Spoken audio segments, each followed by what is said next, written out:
Well, Kendra lied to y'all. I was supposed to be sad, so she did that to psych me out. But she always does that. But if I have to be funny, I guess we can do that. You know, I just, a week and a half ago, I buried my grandmother, and that's not the funny part. Not at all. But I spent a lot of time in the nursing home with her over the last year, and I used to be an estate planning lawyer, which was just a horrible way to make a living, to walk around and see old people all the time, because it put just horrible visual pictures in your head. And one time I was meeting with this client of mine down in Selma, Alabama, and sweetest little lady. I mean, she was like 95 years old when I first met her, and she had just buried her husband, and he was, you know, evidently a saint, because that's all she could talk about was how she wanted to die and go be with him, and that was all wonderful. And then, lo and behold, we put her in a nursing home, and about 3 months later, she met this guy. And the family got just freaked out, bigger than Dallas. They were like, oh, he's going to steal all the money.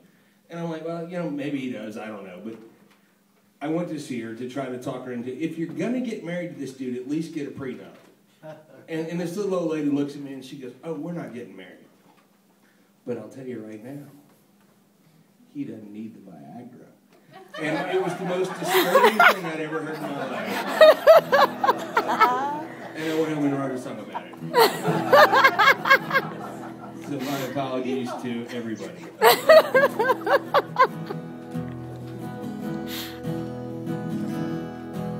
In the land of milks and honey, that's where it all went down.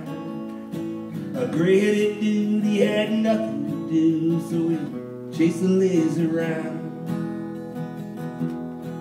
Well, you know that he spied sweet Miss Jones on the porch in her little gown. You know that she ain't ever as lonely when Mr. Jones, he ain't around. 'Cause the old people, they're getting it on. Old people, they're getting it on. You know the old people, they're getting it on. The old people are getting it on.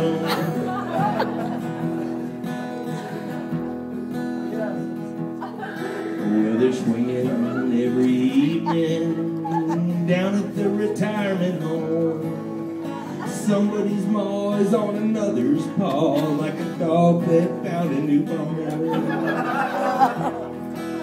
Sometimes, you know, these old things, they can get a little chill. Thankfully down in the pharmacy, they're pumping out the little blue pill. For old people getting it on. Old people getting it on. You know the old people, they're getting it on. Old people are getting it on. Yeah, from way down in Texas up to Saskatchewan, mothers and fathers and uncles and aunts, an afternoon delight, so nobody yawns. Old people are getting it on. In their king-size beds and in their old futons, down by the river in the cement ponds, every honky-tonkin' and every wigwam. Old people are getting it on. From way down in Florida and up in East Oregon, the hippies, the freaks, the straights, the dykes, and the bums, they're hitting grand slams without Denny's coupons. Yeah, old people are getting it on. Old people are getting it on. Old people, they're getting it on. You know the old people, they're getting it on. Old people are getting it on. And Lord, don't you know that 20 years from now, I hope some old people are getting it on. I probably wouldn't mind it 10 years from now. There's some old people getting it on. Hell, to tell you the truth, in an hour or two, I hope this old people's getting it. Old people's getting it. Old people's getting it on. Yeah. Thank you very much.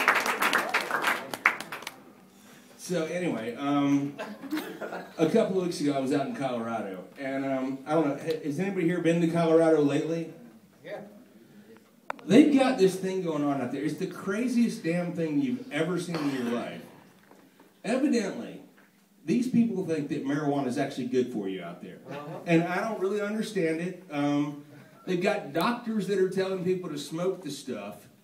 And it's just causing all kinds of problems. And I was riding around, and I was with this other songwriter out there, and we were riding around, and he was like, we need to find something that we can do to make some money. And I'm like, well, writing songs is not the way to do that. As anybody who's here probably has figured out by now. Anyway, so we're riding around, and we keep going. Every corner you go across, and there's another store that sells weed. And I'm like, if we could open up Weed Mart, that would probably work. But Sam Walton probably wouldn't like that if we did that to him. So we couldn't do that. And the other thing I noticed in Colorado is that there are more dogs than there are people. And, coming from a long line of veterinarians, my grandfather was a veterinarian, my dad was a veterinarian. If I could have added more than 2 and 2, I probably could have passed math and become a veterinarian, but that didn't happen. So anyway, we turned the corner, and I said, I've got it. We're going to sell weed to dogs. But then I thought about it, and as I was doing the business plan, I realized that there was a real problem with that. Because we know it's bad for people. They've told us that all our lives, and we know that we can't smoke it as people.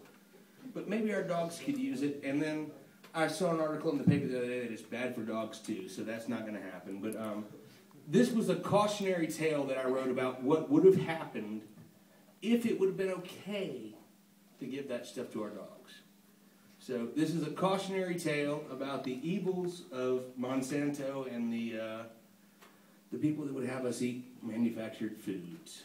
So this is the Ballad of Caninibus. It's a very sad song, so I hate to tell you that I've disappointed Kendra in playing this one, but it's what happens when you're forced to do what you don't want to do. And unfortunately, I think it happens about every 28 seconds.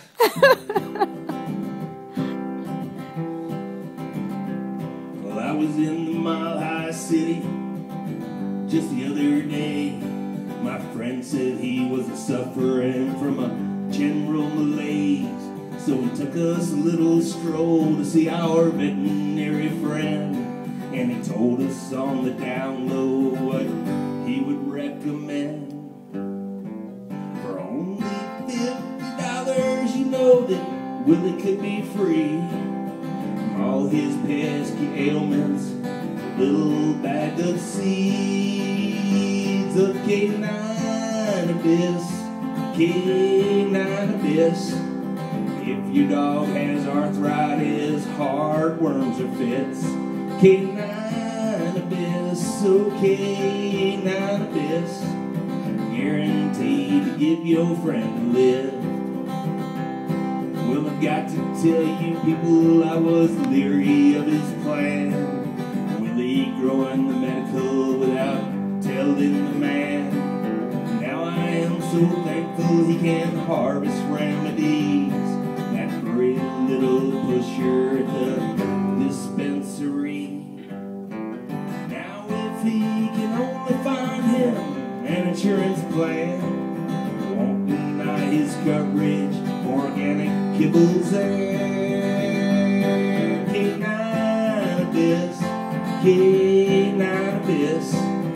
If your dog has a cold, fleas, or ticks, Caninibus, oh Caninibus, guaranteed to give your friend a lift.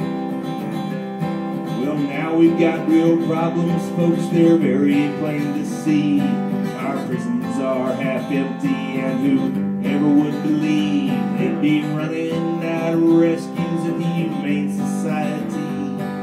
Or how much tax they'd be raising by selling it on TV.